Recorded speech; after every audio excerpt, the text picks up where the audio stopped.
ആകാശവാണി.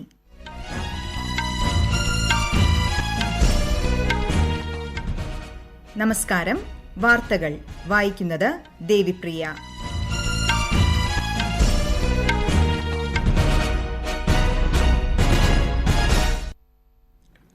പ്രധാന വാർത്തകൾ. സ്വാശ്രയ ഭാരതം എന്ന സ്വപ്നത്തിന് കരുത്തു പകരാൻ കിഴക്കൻ മേഖലയ്ക്കായുള്ള പുതിയ ചരക്കിടനാഴിക്ക് കഴിയുമെന്ന് പ്രധാനമന്ത്രി നരേന്ദ്രമോദി. അടിസ്ഥാന സൌകര്യങ്ങൾ വരും തലമുറയ്ക്ക് വേണ്ടിയാണെന്നും പ്രക്ഷോഭങ്ങൾക്കിടയിൽ അവ തകർക്കരുതെന്നും പ്രധാനമന്ത്രി. രാജ്യത്തെ കാറുകളിൽ ഡ്രൈവർക്ക് പുറമെ മുൻസീറ്റ് യാത്രക്കാരനും എയർബാഗ് നിർബന്ധമാക്കാനൊരുങ്ങി കേന്ദ്ര സർക്കാർ. ബ്രിട്ടനിൽ നിന്നും ഇന്ത്യയിലെത്തിയ 6 പേർക്ക് ജനിതകമാറ്റം വന്ന് കോവിഡ് സ്ഥിരീകരിച്ചു. രാജ്യത്ത് പ്രതിദിന കോവിഡ് ബാധിതരുടെ എണ്ണം 16,500-ൽ താഴെ. കേരളത്തിൽ ഇന്ന് 5,887 പേർക്ക് രോഗം സ്ഥിരീകരിച്ചു. മെൽബൺ ക്രിക്കറ്റ് ടെസ്റ്റിൽ ഇന്ത്യയ്ക്ക് ജയം. രഹാനെ കളിയിലെ താരം. വാർത്തകൾ വിശദമായി. ഉത്തർപ്രദേശിലെ ന്യൂ ഭൌപൂർ മുതൽ ന്യൂ ഖുർജ വരെയുള്ള പ്രത്യേക ചരക്കിടനാഴി പ്രധാനമന്ത്രി നരേന്ദ്രമോദി വീഡിയോ കോൺഫറൻസിംഗിലൂടെ ഉദ്ഘാടനം ചെയ്തു. സ്വാശ്രയ ഭാരതം എന്ന സ്വപ്നത്തിന് ഇടനാഴി കരുത്തു പകരുമെന്നും കിസാൻ റെയിൽ സംവിധാനത്തെ ഇത് ശാക്തീകരിക്കുമെന്നും പ്രധാനമന്ത്രി പ്രതീക്ഷ പ്രകടിപ്പിച്ചു. കൂടുതൽ വിവരങ്ങളുമായി കരോൾ എബ്രഹാം. 5,750 കോടി രൂപ ചെലവിട്ടാണ് 351 കിലോമീറ്റർ നീളം വരുന്ന പ്രത്യേക ചരക്കിടനാഴി പൂർത്തീകരിച്ചത്. കാൺപൂർ ഡൽഹി പ്രധാന പാതയിലെ തിരക്കൊഴിവാക്കാനും കൂടുതൽ വേഗത്തിൽ റെയിൽ സേവനം ലഭ്യമാക്കാനും ഇടനാഴി വഴി തുറക്കും. മനുഷ്യ ശരീരത്തിന് രക്തധമനികൾ എത്രത്തോളം ആവശ്യമോ അത്രയും തന്നെ പ്രധാനമാണ് ഒരു രാഷ്ട്രത്തിന് ഗതാഗത സൗകര്യങ്ങളെന്ന് പ്രധാനമന്ത്രി അഭിപ്രായപ്പെട്ടു. സ്വാതന്ത്ര്യാനന്തര ഭാരതത്തിലെ ഏറ്റവും പ്രധാനപ്പെട്ട റെയിൽ പദ്ധതിയാണിതെന്നും ശ്രീ മോദി പറഞ്ഞു. പുതിയ ഇടനാഴി യാഥാർത്ഥ്യമായതോടെ ഇതുവഴിയുള്ള ചരക്ക് തീവണ്ടികളുടെ വേഗം 3 ഇരട്ടിയായി വർദ്ധിക്കുമെന്ന് ചടങ്ങിൽ സംസാരിച്ച റെയിൽവേ മന്ത്രി പീയൂഷ് ഗോയൽ പറഞ്ഞു.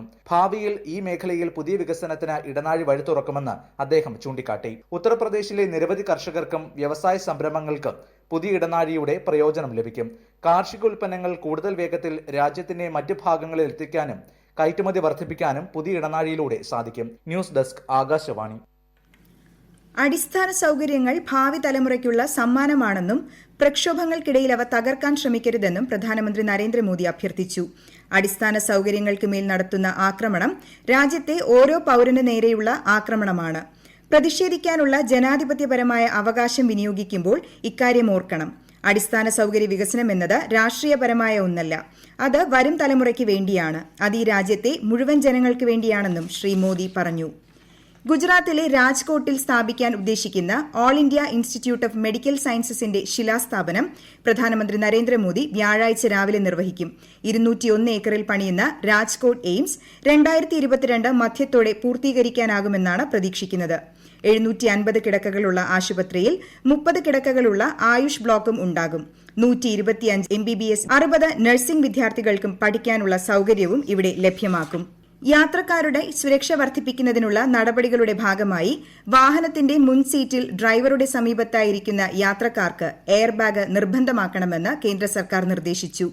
പുതിയ മോഡലുകൾക്ക് അടുത്ത വർഷം ഏപ്രിൽ 1-ഉം നിലവിലുള്ള മോഡലുകൾക്ക് ജൂൺ 1-ഉമാണ് ഇത് നടപ്പാക്കാനുള്ള സമയപരിധി.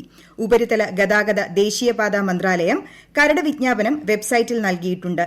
അഭിപ്രായങ്ങളും നിർദ്ദേശങ്ങളും പൊതുജനങ്ങൾക്ക് comments-morth@gov.in എന്ന ഇമെയിൽ വിലാസത്തിൽ 30 ദിവസത്തിനുള്ളിൽ അയയ്ക്കാം. ബ്രിട്ടനിൽ നിന്നും ഇന്ത്യയിലേക്ക് മടങ്ങിയെത്തിയ 6 പേർ ജനിതകമാറ്റം വന്ന കോവിഡ് ബാധിതരാണെന്ന് കണ്ടെത്തി. ഇതിൽ 3 പേർ ബംഗളൂരുവിലെ നിംഹാൻസിലും 2 പേർ ഹൈദരാബാദ് CCMBയിലും ഒരാൾ പൂനെ NIVയിലും ചികിത്സയിലാണെന്ന് കേന്ദ്ര ആരോഗ്യ മന്ത്രാലയം അറിയിച്ചു. ഇവരുടെ സഹയാത്രികരെയും കുടുംബാംഗങ്ങളെയും അടുത്ത് ബന്ധപ്പെട്ടവരെയും കണ്ടെത്താൻ ശ്രമം ആരംഭിച്ചു. നവംബർ 25 മുതൽ ഈ മാസം 23 വരെ UK-യിൽ നിന്നുള്ള 33,000-ഓളം യാത്രക്കാർ വിവിധ ഇന്ത്യൻ വിമാനത്താവളങ്ങളിൽ ഇറങ്ങിയിട്ടുണ്ട്. ഇതുവരെ 114 പേരെ മാത്രമാണ് പോസിറ്റീവായി കണ്ടെത്തിയത്. ബ്രിട്ടനിൽ നിന്ന് മടങ്ങിയെത്തിയ 3 പേർ പുതിയ രൂപത്തിലുള്ള വൈറസ് ബാധിതരാണെന്ന് കർണാടക ആരോഗ്യമന്ത്രി ഡോക്ടർ കെ സുധാകർ അറിയിച്ചു. നവംബർ മുതൽ ബ്രിട്ടനിൽ നിന്ന് കർണാടകത്തിലേക്ക് മടങ്ങിയെത്തിയ 1,614 യാത്രക്കാരിൽ RT-PCR പരിശോധന നടത്തി. അതിൽ 26 പേർ പോസിറ്റീവായി. 3 പേരിൽ ജനിതകമാറ്റം വന്ന വൈറസ് ഉണ്ടായിരുന്നു. പോസിറ്റീവായ രോഗികളെയെല്ലാം 28 ദിവസത്തേക്ക് ക്വാറന്റൈനിൽ മാറ്റിയതായി ശ്രീ സുധാകർ അറിയിച്ചു. മടങ്ങിയെത്തിയ മുഴുവൻ യാത്രക്കാരെയും 48 മണിക്കൂറിനുള്ളിൽ കണ്ടെത്തുമെന്ന് ആഭ്യന്തര വകുപ്പ് അറിയിച്ചു. രാഷ്ട്രീയത്തിലേക്കില്ലെന്ന് നടൻ രജനീകാന്ത്. പാർട്ടി പ്രഖ്യാപനത്തിൽ നിന്ന് അദ്ദേഹം പിന്മാറി. ആരോഗ്യ പ്രശ്നങ്ങൾ കാരണമാണ് തീരുമാനമെന്നാണ് വിശദീകരണം. കടുത്ത നിരാശയോടെയാണ് ഈ തീരുമാനമെന്നും എന്നോട് നിങ്ങൾ ക്ഷമിക്കണമെന്നും ട്വിറ്ററിൽ പങ്കുവച്ച കുറിപ്പിൽ അദ്ദേഹം ജനങ്ങളോട് പറഞ്ഞു. പാർട്ടി പ്രഖ്യാപിക്കുന്ന തീയതി ഈ മാസം 31-ന് അറിയിക്കുമെന്നായിരുന്നു രജനീകാന്ത് നേരത്തെ അറിയിച്ചിരുന്നത്. ബാങ്കിന് 236 കോടി രൂപ നഷ്ടമുണ്ടാക്കി എന്ന ഇന്ത്യൻ ഓവർസീസ് ബാങ്കിന്റെ പരാതിയിൽ ഫരീദാബാദ് ആസ്ഥാനമായ സ്വകാര്യ കമ്പനിക്കെതിരെ CBI കേസ് രജിസ്റ്റർ ചെയ്തു.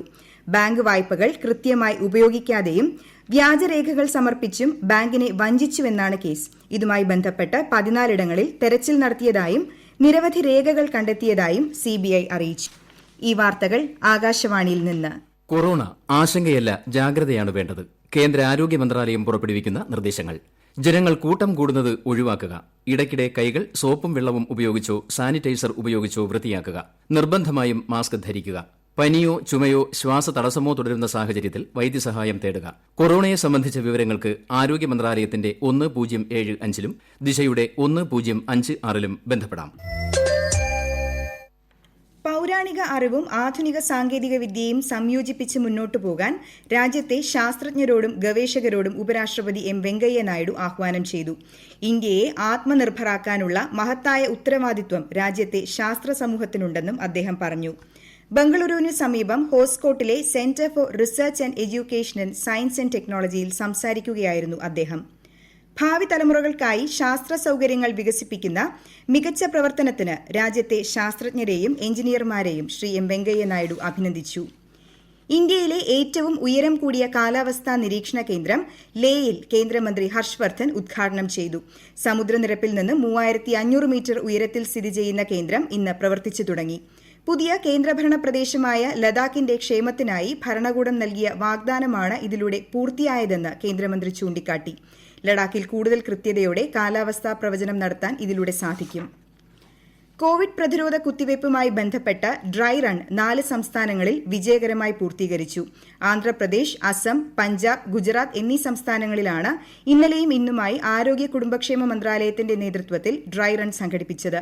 വയോജനങ്ങൾ, ആരോഗ്യ പ്രവർത്തകർ, മുൻനിര പോരാളികൾ തുടങ്ങിയ മുൻഗണനാ വിഭാഗക്കാർക്ക് പ്രതിരോധ കുത്തിവയ്പ് ലഭ്യമാക്കുന്നതിനുള്ള തയ്യാറെടുപ്പുകൾ ഇതിന്റെ ഭാഗമായി അവലോകനം ചെയ്തു. രാജ്യത്ത് പ്രതിദിന കോവിഡ് ബാധിതരുടെ എണ്ണം 16,500-ൽ താഴെയായി. 187 ദിവസത്തിനിടയിലെ ഏറ്റവും കുറഞ്ഞ നിരക്കാണിത്. നിലവിൽ ചികിത്സയിൽ കഴിയുന്നവരുടെ എണ്ണം 2.68 ലക്ഷമായി കുറഞ്ഞു. കേരളത്തിൽ ഇന്ന് 5,887 പേർക്ക് കോവിഡ്-19 സ്ഥിരീകരിച്ചു. 5,029 പേർ രോഗമുക്തരായി. കഴിഞ്ഞ 24 മണിക്കൂറിനിടെ 61,778 സാമ്പിളുകളാണ് പരിശോധിച്ചത്. രോഗസ്ഥിരീകരണ നിരക്ക് 9.53%. 24 മരണവും കോവിഡ് ബാധിച്ചാണെന്ന് തിരിച്ചറിഞ്ഞു. ആകെ മരണം 3,014 ആയി. 64,861 പേരാണ് നിലവിൽ ചികിത്സയിലുള്ളത്. ലോകത്ത് കോവിഡ് ബാധിതരുടെ ആകെ എണ്ണം 8,18,00,000-ത്തോട് അടുക്കുകയാണ്. 2.2 കോടി പേരാണ് നിലവിൽ ചികിത്സയിലുള്ളത്. മരണസംഖ്യ 18 ലക്ഷത്തോട് അടുക്കുന്നു. 5.79 കോടി പേരാണ് ഇതുവരെ രോഗമുക്തരായത്. മെൽബൺ ക്രിക്കറ്റ് ടെസ്റ്റിൽ ഓസ്ട്രേലിയയ്ക്കെതിരെ ഇന്ത്യയ്ക്ക് 8 വിക്കറ്റ് ജയം. ഇതോടെ 4 മത്സര പരമ്പരയിൽ ഇരു രാജ്യങ്ങളും 1-1 എന്ന നിലയിലെത്തി. ആദ്യ ഇന്നിംഗ്സിൽ സെഞ്ചുറി നേടിയ ഇന്ത്യൻ നായകൻ അജിങ്ക്യ രഹാനെയാണ് കളിയിലെ താരം. ഇന്ത്യൻ സൂപ്പർ ലീഗ് ഫുട്ബോളിൽ ചെന്നൈയിൻ FC ATK മോഹൻ ബഗാൻ മത്സരം ആരംഭിച്ചു. ഗോവയിലാണ് കളി. ഇന്നലെ കരുത്തരായ ബാംഗ്ലൂർ FCയെ എതിരില്ലാത്ത 1 ഗോളിന് ജംഷഡ്പൂർ പരാജയപ്പെടുത്തിയിരുന്നു. പ്രധാന വാർത്തകൾ വീണ്ടും. സ്വാശ്രയ ഭാരതം എന്ന സ്വപ്നത്തിന് കരുത്തു പകരാൻ കിഴക്കൻ മേഖലയ്ക്കായുള്ള പുതിയ ചരക്കിടനാഴിക്ക് കഴിയുമെന്ന് പ്രധാനമന്ത്രി നരേന്ദ്രമോദി. അടിസ്ഥാന സൌകര്യങ്ങൾ വരും തലമുറയ്ക്ക് വേണ്ടിയാണെന്നും പ്രക്ഷോഭങ്ങൾക്കിടയിൽ അവ തകർക്കരുതെന്നും പ്രധാനമന്ത്രി. രാജ്യത്തെ കാറുകളിൽ ഡ്രൈവർക്ക് പുറമെ മുൻസീറ്റ് യാത്രക്കാരനും എയർ ബാഗ് നിർബന്ധമാക്കാനൊരുങ്ങി കേന്ദ്ര സർക്കാർ. ബ്രിട്ടനിൽ നിന്നും ഇന്ത്യയിലെത്തിയ 6 പേർക്ക് ജനിതകമാറ്റം വന്ന കോവിഡ് സ്ഥിരീകരിച്ചു. രാജ്യത്ത് പ്രതിദിന കോവിഡ് ബാധിതരുടെ എണ്ണം 16,500-ൽ താഴെ. കേരളത്തിൽ ഇന്ന് 5,887 പേർക്ക് രോഗം സ്ഥിരീകരിച്ചു. മെൽബൺ ക്രിക്കറ്റ് ടെസ്റ്റിൽ ഇന്ത്യയ്ക്ക് ജയം.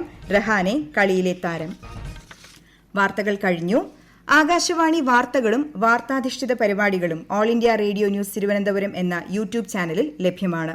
കൂടുതൽ വാർത്തകൾക്കായി @All India Radio News Thiruvananthapuram എന്ന ഫേസ്ബുക്ക് പേജും @AIR News_TVM എന്ന ട്വിറ്റർ ഹാൻഡിലും സന്ദർശിക്കാം. അടുത്ത വാർത്താ പ്രക്ഷേപണം ഇനി രാത്രി 9-ന്.